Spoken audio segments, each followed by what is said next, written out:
Bonjour à tous, soyez les bienvenus dans Zoo Academy, votre nouvelle émission sur les animaux, la nature, l'environnement et la biodiversité. C'est en effet dans ce cadre idyllique que nous allons aller à la rencontre de 3 groupes de jeunes enfants allant de 8 à 14 ans qui vont vivre des expériences extraordinaires pour en savoir plus sur ce monde qui nous entoure grâce à des activités que vont leur proposer tout au long des semaines à venir, 28 semaines au total, Laura et Agathe. Créé en 1973, le PAL est d'abord un parc zoologique auquel s'ajoute 8 ans plus tard, en 1981, un parc d'attractions. Basé à Saint-Pourçain-sur-Bèbre, dans le département de l'Allier, il propose 31 attractions et présente plus de 1000 animaux et ce, sur près de 50 hectares. Aujourd'hui, le PAL est le 5e parc d'attractions en France avec 730 000 visiteurs accueillis en 2023. C'est aussi une fondation et une école, l'Académie Le PAL. Bonjour Laura. Bonjour Guillaume. Bonjour Agathe. Bonjour Guillaume. Alors aujourd'hui, nous allons parler d'un métier qui fascine les petits et les grands.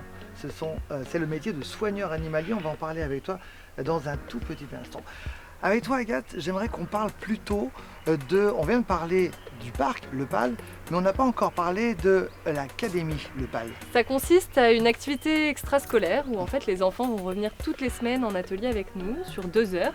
Ils sont par petits groupes de 6 enfants et on va les amener à la découverte de l'ensemble de la biodiversité, donc les animaux qu'on a au parc, mais aussi ceux qui sont tout autour de nous au quotidien, les insectes, les oiseaux, tout ce qu'on va pouvoir observer, les végétaux, les plantes, le potager, la forêt, vraiment toute la nature qui nous entoure pour aller la découvrir, l'apprécier et du coup mieux la protéger.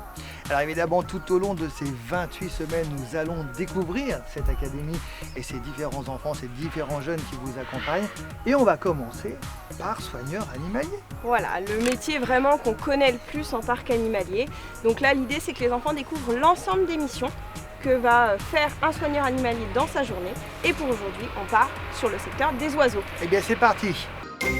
Bonjour, je m'appelle Théo, j'ai 11 ans, j'habite à Neuilly-L'Oréal. Je m'appelle Gabriel, j'ai 10 ans et j'habite à Thiel-sur-Acolin. Je m'appelle Garance, j'ai 10 ans, j'habite à Saligny-sur-Oudon. Moi je m'appelle Tom, j'ai 12 ans, j'habite à Yzeure. Je m'appelle Marie, j'ai 10 ans et demi et j'habite à Dompierre-sur-Bèbre. Je m'appelle Mathilde, j'ai 10 ans et j'habite à Saint-Léger. Je me suis inscrite à l'Académie du PAL parce que ma sœur faisait ça et j'ai entendu qu'elle faisait du bricolage et j'adore ça, le bricolage. Donc... J'ai rejoint l'Académie du PAL parce que mon frère s'amusait bien là-bas et que j'avais envie de découvrir. J'ai adoré et ce que je préfère, c'est les ateliers en forêt et le bricolage. Je me suis inscrite à l'académie parce qu'on découvre les animaux. Ce qui m'a poussée à m'inscrire à l'Académie Le PAL, c'est déjà depuis tout petit, j'aime les animaux, donc j'ai voulu en apprendre plus. J'ai commencé l'Académie du PAL parce que j'adore les animaux et la nature.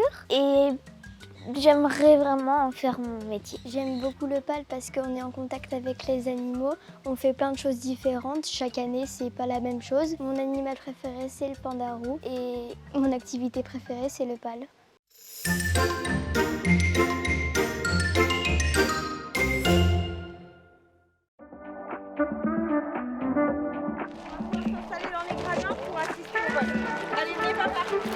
Donc là, on est sur l'esplanade des rapaces et on assiste au vol des pigargues. Donc là, on a 2 pigargues. L'idée, c'est qu'ils continuent à avoir un peu de public parce que là, c'est vrai que comme on est fermé le reste de la semaine, ils n'ont plus l'habitude de voir des gens. Voilà. Là, il aimerait qu'ils volent un petit peu plus haut plutôt que de faire juste d'une tour à une autre. Il aimerait que voilà, ils prennent un peu de hauteur.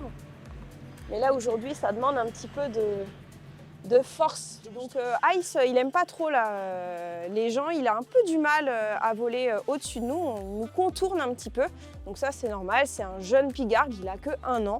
Donc c'est pour ça que pour l'instant il n'est pas très à l'aise avec le public. En plus ça fait 1 semaine qu'il a vu personne dans les gradins, donc c'est pas évident. Bah là il regarde un petit peu quand même, le fait qu'il y ait des gens en dessous, ça l'intrigue un peu parce qu'il a déjà volé hier, mais hier c'était tout vide, il n'y avait personne. Donc forcément, aujourd'hui, tiens, il y a des gens... Il en avait marre. Voilà, c'est ça. Bon, quand il y a moins de vent, ça veut dire qu'il faut qu'ils battent plus des ailes pour voler. Alors que quand il y a du vent, Par contre, ils quand il y a peuvent beaucoup prendre de vent, ils les ont thermiques. quasiment pas à plus. Bah, tu sais, quand il y a du vent, ils arrivent à prendre les courants pour remonter. Donc c'est plus facile. D'air chaud. Ouais, c'est Là, ça. on est installé sur les bancs pour une répétition des rapaces, ou plus précisément pour un entraînement, pour qu'ils se habituent à ce qu'il y ait des gens. Il y avait des grues demoiselles et des pigargues. Le deuxième pigargue a eu beaucoup de difficultés à rejoindre son soigneur. Il avait peur de passer au-dessus de nous. Les répétitions terminées, nos académiciens embarquent pour vivre une nouvelle aventure. Leur mission va commencer, mais ils ne la connaissent pas encore. C'est parti. Alors du coup, notre mission d'aujourd'hui, c'est le nettoyage des volières perroquets. Donc du coup, ils sont là. Bastien, il est en train de nous ouvrir les volières pour lesquelles il a rentré les oiseaux. Donc notre mission, c'est le ratissage du sol pour bien nettoyer. Donc retirer tout ce qui est les plumes, les crottes d'oiseaux. Bien faire tout propre.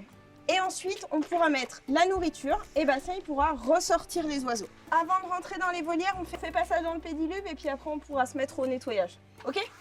Allez, on est parti. Donc là, après avoir été voir voler les rapaces, on est allé nettoyer les enclos des perroquets parce que les voir voler, c'est joli, c'est le côté entre guillemets marrant de soigneurs.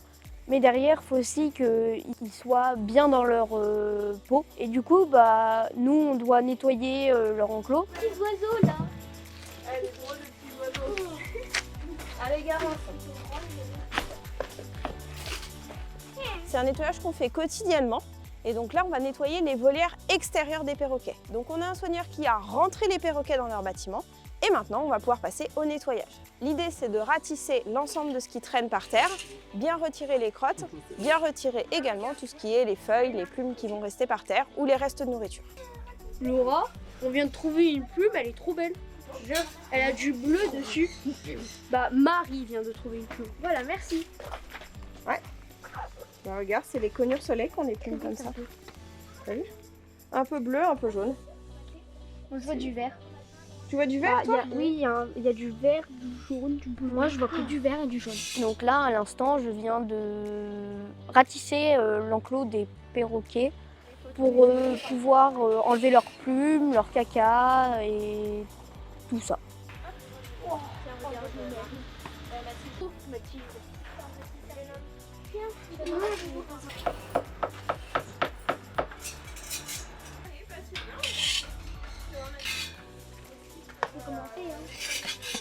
Pour nettoyer des box, des oiseaux, et on va ratisser, on va leur donner à manger. Donc on va pouvoir répartir la nourriture pour les perroquets. Alors du coup maintenant on va passer à la partie un peu sympa du métier de soigneur, la partie nourrissage. Donc regardez, les filles, vous avez devant chaque volière la nourriture qu'il vous faut. Vous pouvez la cacher un petit peu partout dans la volière. On évite de les mettre au sol. Et le seul endroit où on évite d'en mettre, c'est juste sur la petite marche là-bas, juste devant la trappe. Parce que si vous la mettez juste devant la trappe, le perroquet, il va s'arrêter devant la trappe et le soigneur, il pourra pas refermer s'il a envie de refermer. On a mis des fruits dans des endroits, et après j'ai donné à manger aux oiseaux. J'ai caché les aliments, enfin à peu près, sur des branches pour que l'animal réfléchisse et qui trouve quoi. Enfin pour manger, c'est un enrichissement. Je pense que là, si tu le cales un peu entre les deux pieds, tu vas pouvoir... Ouais, ou essayer de la... Vous avez Ouais. pas intérêt à Ouais, reverser c'était la très bien, balance. Garance. Ah. C'est Mais moi regarde, qui tu peux mange. essayer d'en mettre sur la branche, Moi, je vais la Théo. mettre là. Sur la branche. Non, sur la branche, je pense que ce sera mieux. Est-ce Bah, où tu veux, où elle tient. Laura, est-ce que Mais elle était bien, celle-là. Ne redéplace pas ceux que t'as mis. Par Alors, contre, j'ai regardez, vous mis- pouvez en mettre Ouais, sur le les gros tronc, là, il n'y en a pas. Il a fallu attendre quelques instants pour voir les perroquets sortir de leur cachette afin d'aller à la recherche de la nourriture. Bon, il faut avouer que les haras ont été plus rapides à la trouver que les enfants à la cacher. Maintenant, rendez-vous du côté de la volière. Je vous rappelle, goûter sterne. Vous lancez les poissons pour qu'ils atterrissent dans l'eau, elles vont pêcher. Donc là, on va nourrir les sternes Inca. Donc c'est un oiseau qui vit dans la volière ici chez nous, dans la volière du Nouveau Monde. Donc c'est des oiseaux qui sont piscivores, ils vont manger principalement des poissons. Et là aujourd'hui on va leur donner des éperlans. Et alors des fois il y a un peu les spatules qui viennent manger pendant le repas, mais bon normalement c'est pas pour eux. On peut les jeter bien haut. Non, le but c'est de faire ça dans le bassin. Oh, spatule. Ah, les spatules qui viennent manger. C'est pas pour nous, les spatules. Attends, recule pas, recule. Voilà. On nous a montré dans la volière. On avait mis des gants parce que c'est mieux d'attraper le poisson avec les gants. On s'est mis un peu éloigné. On a posé d'abord quelques poissons sur la barrière, mais il faut qu'il n'y ait pas d'oiseaux parce qu'on ne sait jamais s'ils peuvent nous pincer. Après, on lance en l'air pour que les cardinals ils aillent plonger pour les prendre. Il n'y a que eux qui plongent, donc c'est plutôt facile pour eux. On a été un peu embêtés par les spatules parce qu'ils aiment bien aussi vouloir les goûter. On en dépose quelques-uns, puis après ils mangent tranquillement. Et les soigneurs, ils ont une autre mission qui est super importante, c'est de compter leurs oiseaux. Alors forcément, dans une grande volière comme celle dans laquelle on était, c'est un petit peu plus difficile, ils ont plus tendance à se cacher. Donc il faut prendre le temps d'essayer de trouver tous les oiseaux et de compter qu'on a bien tous les individus et que tout le monde va bien. Tom dirige ses amis dans la volière pour compter les oiseaux. Ouf, ils sont tous là et ils sont tous en forme. Chacun peut maintenant rejoindre sa famille en attendant sa nouvelle mission. Je suis fatigué, j'ai mal au dos. Mon Dieu, j'ai travaillé. Nettoyer, astiquer, balayer, casa toujours pimpon. En tout cas, ce qui est sûr, c'est que les oiseaux, ils vont vivre dans un habitat propre. Mon Dieu, je suis heureux. Heureux pour eux et heureux pour vous, puisque évidemment, nous allons nous retrouver très très prochainement pour un nouveau numéro de Zoo Academy. Salut! Dans le prochain épisode, nous retrouverons 6 nouveaux académiciens novices en la matière. Ils devront ensemble préparer la journée de la Fondation du PAL. Au programme, un jeu découverte sur la Fondation. À très vite dans Zoo Academy.